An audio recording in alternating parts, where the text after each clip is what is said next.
اب اللہ نے تم پر سے بوجھ ہلکا کر دیا اور معلوم کر لیا کہ ابھی تم میں کسی قدر کمزوری ہے، پس اگر تم میں 100 ثابت قدم رہنے والے ہوں گے تو وہ 200 پر غالب رہیں گے، اور اگر 1000 ہوں گے تو اللہ کے حکم سے 2000 پر غالب رہیں گے، اور اللہ ثابت قدم رہنے والوں کا مددگار ہے۔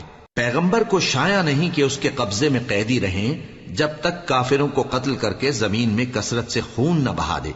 تم لوگ دنیا کے مال کے طالب ہو اور اللہ آخرت کی بھلائی چاہتا ہے، اور اللہ غالب ہے، حکمت والا ہے۔ اگر اللہ کا حکم پہلے نہ ہو چکا ہوتا تو جو فدیہ تم نے لیا ہے اس کے بدلے تم پر بڑا عذاب نازل ہوتا۔ اب جو مال غنیمت تمہیں ملا ہے اسے کھاؤ کہ وہ تمہارے لیے حلال طیب ہے، اور اللہ سے ڈرتے رہو، بے شک اللہ بخشنے والا ہے، مہربان ہے۔